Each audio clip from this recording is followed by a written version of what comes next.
মোটামুটি সবাই ইলেকশনটা ডিসেম্বর বা জানুয়ারির মধ্যেই চায়। সরকার এই বিষয়ে আসলে স্পষ্ট করছে না। সরকারের 10 মাস চলছে, কিন্তু এখনো পর্যন্ত সরকার নির্বাচন নিয়ে সরকারের ভাবনা কি সেই বিষয়ে আসলে আমরা কেউই জানি না। আমাদেরকে অন্ধকারের মধ্যে রাখা হয়েছে।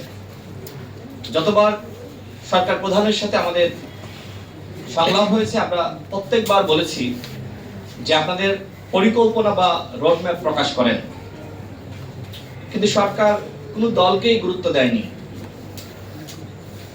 আমার পাশে মঞ্জু ভাই আছেন, তিনি আরেকটি সেমিনারে বক্তব্য রেখেছিলেন যে সরকার প্রধান যদি কোনো বিদেশি নাগরিক আসে তাকে যথেষ্ট পরিমাণ সময় দেন।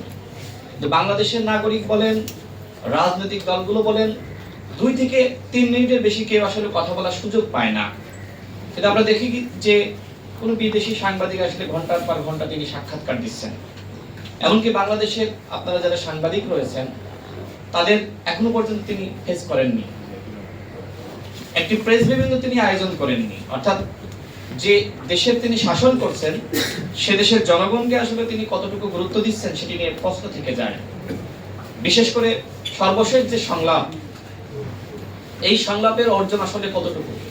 প্রত্যেকটা দল দাবি করেছিল অন্তত প্রধান উপদেষ্টার সাথে এই সংলাপের পরে বিচার সংস্কার এবং নির্বাচনের একটি নির্দিষ্ট রোডম্যাপ প্রকাশ করা হবে, কিন্তু সেটি করা হয়নি।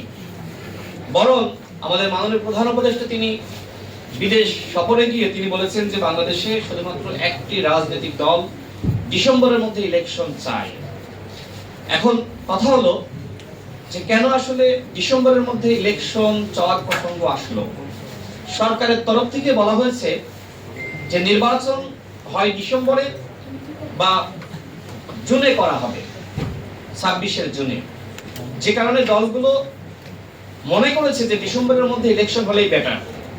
এই যে এখনকার যে আবহাওয়া আমরা সকলেই দেখছি, বৃষ্টি বাদলা, জানুয়ারির পর থেকে যে ধরনের গরম, জুনে তো কালবৈশাখী ঝড় হবে, সেই বাস্তবতায় দলগুলো মনে করছে যে ডিসেম্বরের মধ্যে ইলেকশন হলে ভালো। এখন ডিসেম্বরের মধ্যে যদি সরকার ইলেকশন না করতে পারে, সেটিও তো আলোচনার ভিত্তিতে একটি সমাধানে পৌঁছাতে হবে।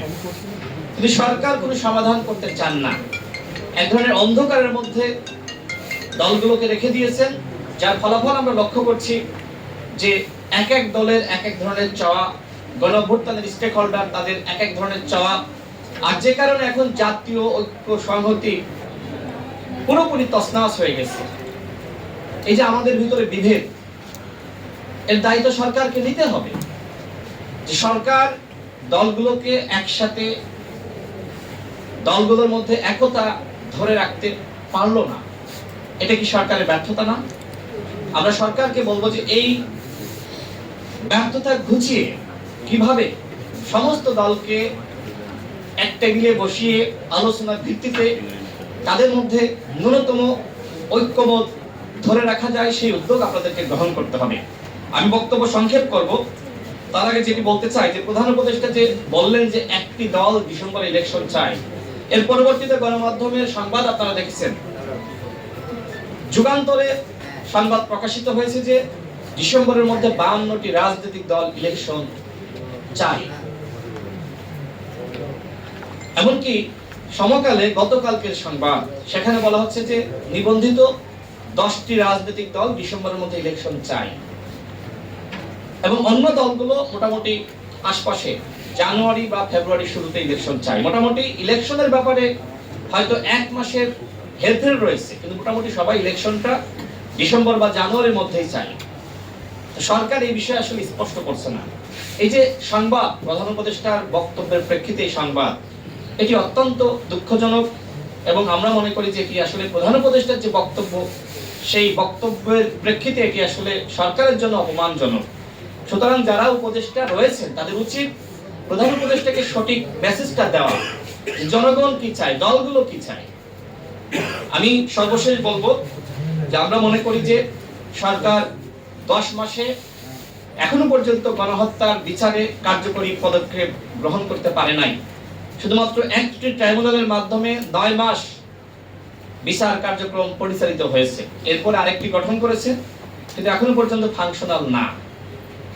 বিচার নিয়ে এই ধরনের গড়িমসি এটি জনগণ কোনোভাবেই মানতে পারে না। আমরা শুরু থেকে বলে আসছিলাম যে 10টি বা 5টি ট্রাইব্যুনাল গঠন করেন। দেখেন, শেখ পরিবারের একজনকেও সরকার ধরতে পারে নাই, একজনকেও না। তাহলে গণহত্যার বিচারটা কিভাবে করবে? হাসিনা আসলে আদৌ তাকে বাংলাদেশে ফিরিয়ে আনতে পারবে কিনা?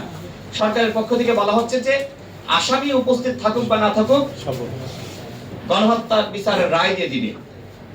এখন সরকারের কাছে যদি মনে হয় যে বিচার মানেই রায় দিয়ে দেওয়া, তাহলে তো আসলে হবে না।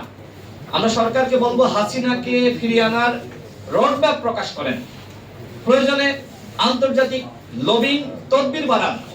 হাসিনাকে যদি ফিরিয়ে এনে তার সর্বোচ্চ শাস্তি নিশ্চিত না করা যায়, তাহলে গণহত্যার বিচার নিয়ে প্রহসন করা হবে।